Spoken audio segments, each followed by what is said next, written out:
Cool. So zooming out on your leadership and team building, see, one of the things I liked about is where you mentored a couple of SaaS founders, right? What is your one or couple of advice as a founder myself that I would like to hear that when you are mentoring, what do people make early mistakes, how to avoid them? In terms of team building or what? Anything when you mentored, let's say the SaaS founders, what were some of the Yeah, common so problems? most of the time, my discussion is always towards the customer service and customer success and all. And I guess the first thing I feel like it's very important that uh, the company should not be run as a founder-led operations. Because what actually happened that when you run a founder-led operation, uh, founders start feeling like they are the best people to know about each and everything about the customer. Yeah. It's very important to give that freedom to the team, ownership to the team to drive it themselves, and just do a dip check, right? And just have your touch points at certain places so that you can have a eye monitoring, right? And you know what is actually happening without even letting your team know about it, right? So for example, like if you are on a WhatsApp group, right, along with your team, and you are also part of it, right? I would always recommend there's no point you to jump in that conversation with the customer. Let the team handle it, right? Uh, Right. Just read and even do not raise question to the team. Okay, why that customer is escalating? True. Let the team handle it for some time, because what I feel that in my experience, I would say 70 to 80% employees are always very hardworking, right? Uh, those 20-30% employees, they are smart working people, right? That smart working style is kind of a very in a dilemma position that they might be a good performer, they might not be, or they're just trying to play with the system, right?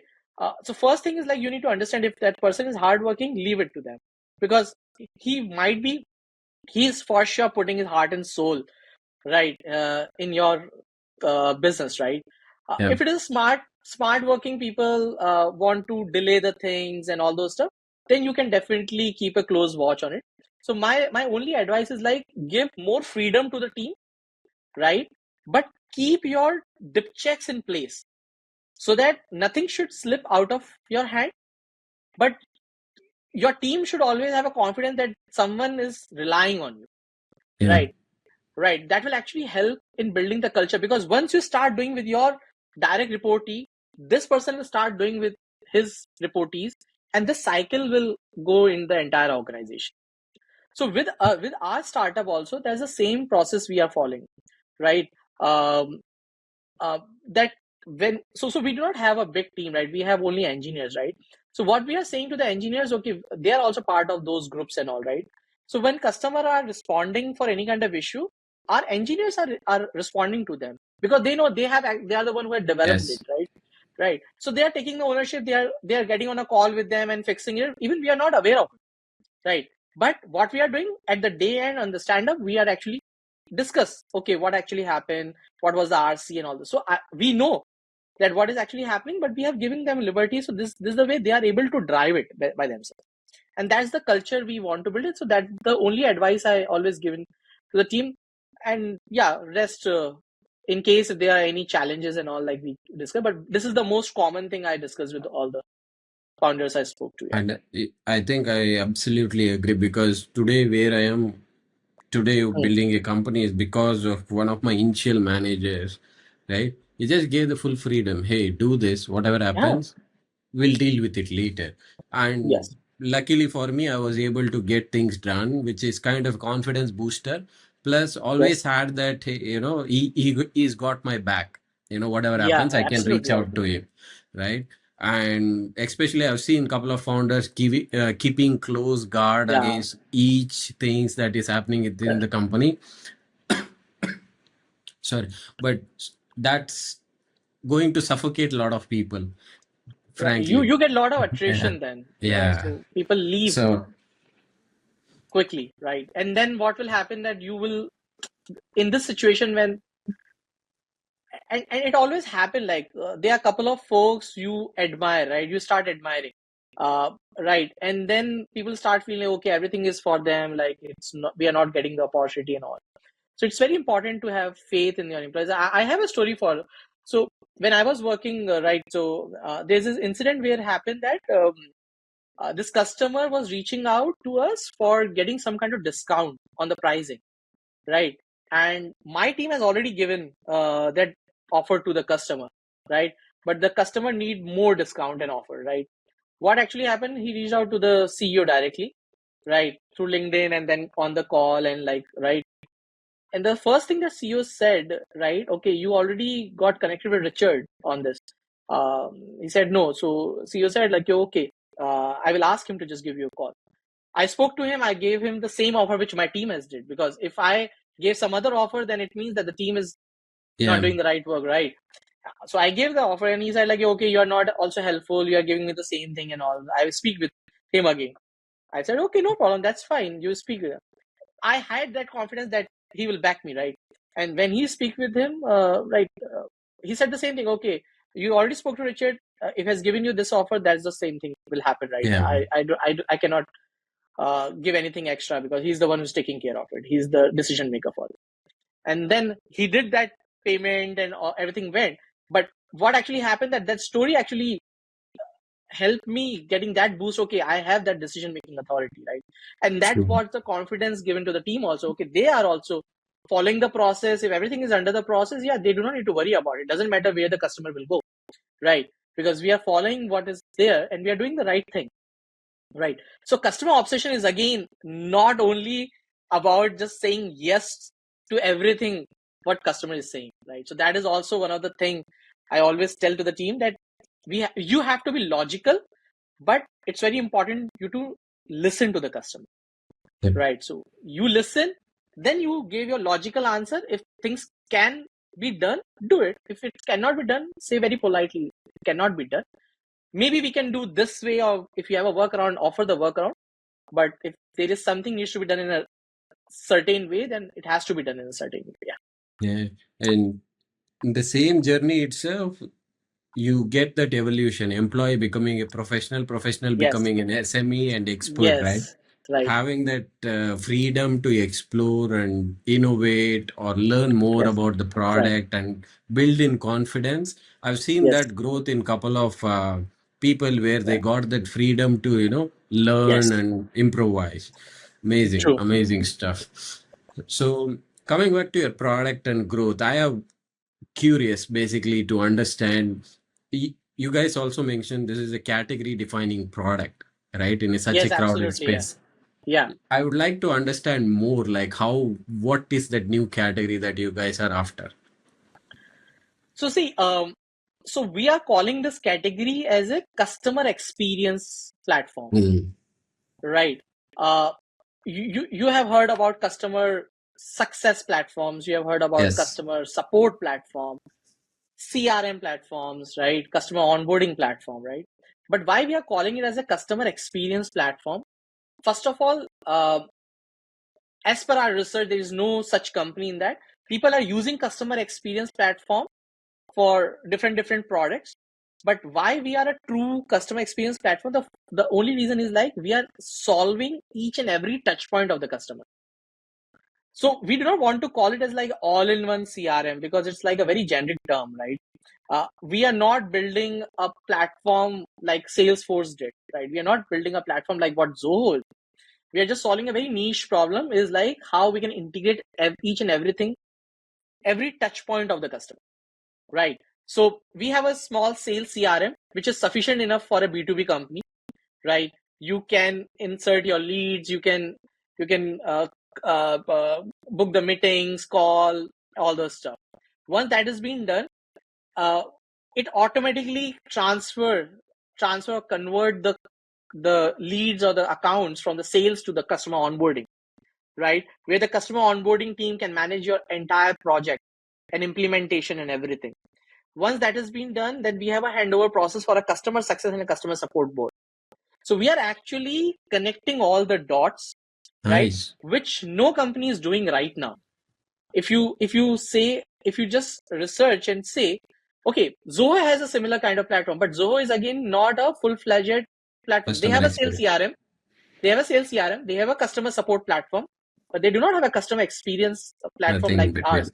Nothing related to customer onboarding, nothing related to customer success. People are using sales CRM as a customer success tool. That is a workaround which Indians can do, right? Yes. Right. And whenever I'm speaking with any Indian companies, they are saying, okay, we are using HubSpot for customer success. No, you cannot use HubSpot for customer success. Customer success is totally different, True. right? Right. So that is the reason we are saying like it's a category defining, because we are building a customer experience platform. And how customer experience? Once all the touch points are connected, right? Your employees will have a better visibility, better clarity. I give you a very small example. So for example, you did a sale, right, in January 2025, right?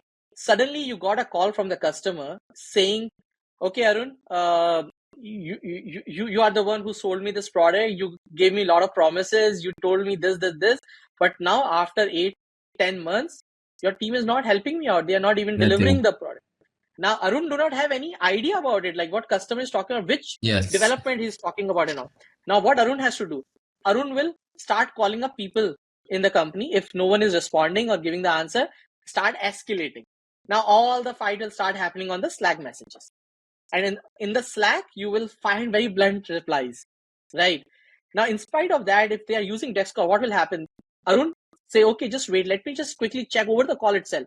He will open the account, and in the same account, he's a sales team, part of sales team, and he's able to see the entire history of the customer, what onboarding did, what tickets are going on in the support, what customer success team in the same panel itself. And he will just inform the customer, okay, this development, okay, I can see there is some dependency around it. Okay, let me just talk internally and let me just prioritize it.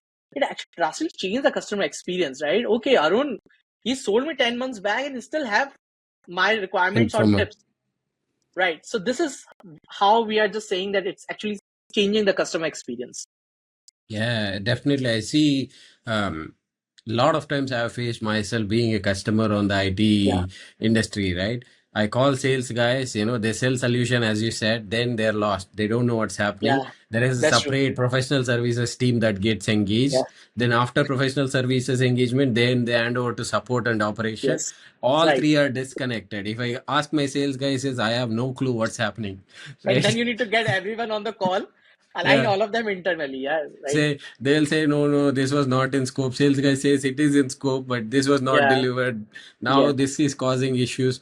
yeah, It's a mess that's yeah, common across the IT industry. Whoever been in the yes, industry knows this. This is a common yeah. problem, pretty common, almost with all vendors now. Yes, absolutely. And yeah, so you rightly said that this is a common problem, and one who worked in this industry can Yes. definitely relate to it, right? Yeah. Someone who has not worked in the industry, they might find it, oh, it's some other platform, it's some other CRM, but no, that's not the case. So yeah, someone who has seen it firsthand, they will definitely relate to it and understand. Yeah, Understood. Amazing. I have one of my ex-colleague who is building. He worked the past in his experience in the Big Four service delivery. So okay, he has seen this problem also firsthand. He is coming up with what they call post sales, not as complete suit okay, as yours, but it's just the post sales aspect of things because that's where okay, the everything gets messed up a lot. So it's yeah, just targeting only part of your larger suite of things, but yes, definitely, that's a bigger problem in the industry where yeah, most of the enterprises, even SMBs, are struggling because they have to talk to 4 5 different people before they purchase, yeah, implement, and close off a right. project. Right. Cool And stuff. good thing about our platform is like you do not need to purchase licenses for each and every platform separately. That Mm, also help you in reducing your cost, right? So if yep. you purchase one license and the deal is that way that you got exposure of all the modules, then it makes your life very easy. Like everyone will be able to have a visibility and see the information which you require to see. So that actually helps. Amazing, amazing. See, one of the things that I have seen myself running a company and also being a pre-sales and supporting sales teams in the past, how do you measure customer intelligence, whether they are the right Yeah. ideal customer profile for your product or not? it's actually quite very difficult, right? Because Yeah. sales team work is to close the sale, right? Yeah. Right. And pre-sales team actually tried to do a lot of solutioning and keeping the checks and balances in place to ensure that it should not go haywire during the onboarding phase. But actually, the entire dependency happens on the onboarding, right? And it is very difficult because sometimes you get very smart customers, right? They are able to understand and they actually help proactively doing the onboarding and speed up the work. But sometimes you get not very tech savvy customers or uh, little like less adaptable customer, right? In that case, you face problem. So I guess the only way to solve it, like then the onboarding team work very closely with them. Need to do daily dip checks. Uh, Training has to be very important in this place. I've also observed one this problem with a lot of SaaS companies, right? Uh, that they do when we say onboarding, they feel like onboarding is simply means setting up the product, but that should not be the case, right? Because once you just focus on setting up the product, your onboarding team KRA just get over because okay, you set up Yeah. the product, just go live. Every Login done. load comes on the support team. Now, in Yeah. order, so we discussed about L1 and L2. Like if you want to reduce the L1 queries, improve your onboarding. If your Hmm. onboarding is top notch, your customer knows in and out of the product. And if your customer knows the product better than your support folk, your L1 queries will automatically get managed. You do not need to spend money on AI also. Yeah, yeah, makes sense. See, Right. some of the things pretty common in the industry is, for example, there are a couple of products. If you buy them, the onboarding is like 3 to 6 months because of Yeah, whatever it does. The yeah, complexities. Like I pay license for 1 year and I have to sit and wait for 6 months to get it implemented. Like, yeah. how do you handle such kind of complex onboarding? Like 3 to 6 months, right? If given a chance, how would you tackle a situation to bring it down? So I guess so. Although I never had this experience where the onboarding took so long, but yeah, I know a couple of cases. So, but those kind of customer eventually went into churn because 6 7 months, 1 year, you're taking in just onboarding the customer. Uh, there is a scenario where the onboarding is very huge. There are a lot of it's a global company like Aramex or DHL Yeah. or something. It will take time because you need to spend a lot of time in training the people, right? But um, uh, in a normal SaaS industry, it should not take that amount of time. But if it's just taking, I guess the only suggestion I would say to the team is start engaging with the decision makers first, right? The second thing is the people who will actually gonna use the product. And if it is Mm. needed, go and visit to their office, start sitting in their office for 15 days. Because See, because most of the time, what I have observed, if the onboarding in ideal scenario should not take so much time, right? Then the only reason is the delay from the customers and or maybe your onboarding team is so burdened, right? They do not have time to take a proper follow-ups. There could be only two possible reasons. But in a genuine case where actually the process is such way that onboarding takes 6 months time or 8 months time, in that case, it's a core responsibility of the onboarding team to ensure that they have a regular dip checks, regular cadence calls with the customer, status update report has to be done. They need to follow the entire Scrum and Agile framework and need to ensure that customers should be on same page. Progress update should be go to stakeholders so that everyone mm, knows about it. Then only you will make it success. Otherwise, stakeholder will feel like, okay, it's been 8 months. What is doing? We are still not live with them, right? They will not understand the criticality or the nuances that is happening on the ground, right? yeah. So that is the way to tackle it. So I feel like project management is very important Yeah, in I itself. think you hit the right point because that's what going in my mind. Because see, the examples that I would give is service migration from one service Yeah, provider to another service provider. Usually yeah, takes months, right? yes, Then there is cloud migrations, moving from yeah, on-prem to cloud or cloud to yes, cloud, right, right? These takes forever. So that's where I think project management, what I would say is expectation management, yes, right? right, Making sure customers' expectations are either deliverable or can Yes. be delivered or not. Manage his Yes. expectations, right? Yes. Right. So that plays a crucial role. I think you hit the right term, project management. That is the only way that Yeah. can sustain so long. Amazing, True. amazing. True. Yeah. So we are in final few minutes of your time. Hmm. I would like to Yeah. thank you for taking time and making this. Thank I you know so we much. postponed a couple of times. Finally, we got a chance to talk. Yeah. But amazing to meet you, Richard. But before you Same leave, here. one final question I have.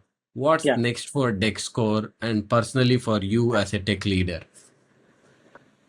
So yeah, so currently with Dexkor, so when we started working on the product, as we discussed in the starting, that will SaaS getting dead in next couple of years. So we also have the same thing in mind. But what in case if not happen, right? So we need to prepare for that also, right? So and Yes, when we studied the all the players in the market, right, we understand one fact that everyone has their core product, and then on top of that they build the AI, right? And they are still building, right? yes, And we also want to do the same thing because doesn't matter. Like they would in India, AI is still not that evolved because companies need to spend money in using AI, right? So what we did first is building up our base product, the core product, which is actually a true SaaS, right? Now the next which we are building is the complete agentic AI thing. So whatever actions you can do in our product, right? We are just working on migrating all those actions into agentic AI so that it can reduce the redundancy of the work. That's what we are doing it. And for the next couple of months, our target is like we just want to target India first, and then we'll definitely move to US. Yeah. Yeah. So I was telling. So I just repeat my answer that when we were working on Dexkor, right? Uh, so when we studied all the players, right, we understand that everyone has their core product. yes, Right, right. And when the AI has started working, right? So yeah, we were also on the similar thought process that let's build the core product first, whether SaaS get dead or not, right? That product should stay, right? So we need to prepare for both the aspect, right? So as of now, we build the core product, which is being using by the customer, so that actually prove the product market fit for us. Now the next thing for Dexkor is just to work on AI, build all the agentic workflows in it so that it can help the companies. Whosoever wants to use the AI functionality, they will get it handy. If they don't want to use it, still the core product will function for them, right? yes. And in terms of market and all, like we are currently focused in India, but yeah, we probably in next 6 months or 10 months we'll definitely start working on US expansion. Yeah, especially in India, even if you look at the tech evolution, I think the next decade is going to be Yes, exponential, right? yes, Because I see a lot of potential, a lot of startups becoming enterprises, a yeah, lot of SMBs coming up to cater to these enterprises locally. There is a big businesses coming from US and setting up shops in India, right? yeah. And ChatGPT launched the India specific plan, what Yeah, else you need, right, right? right. To prove that Indian market is becoming a tech Yes, dominated market, and Gemini giving features for free yeah, for Indian users, yes, right? So it's kind of setting an example that India's tech ecosystem is about to hit its exponential phase. yes. Happy that you guys are building at the right time. Hope you are at the right time at the right market. Wish you guys all the luck. One of the things about the SaaS, right? I think that is yet to be seen. As my philosophy is, AI can do things better. Yes, true, but there is so much things that you can do with a typical SaaS. You still have so many problems that you can solve with SaaS. Fundamentally, the SaaS architecture might change with the new breed of LLMs and all the AI stuff, but SaaS as a business model, it's going to sustain. Anything that you are using LLM is still a SaaS, right? So that is there. So That's true. business model will continue, but the fundamentals of architecture of building a SaaS changes. Yes. Now, I've seen many things parallel evolving. Only time will tell which will sustain for longer. But I wish you guys all the best.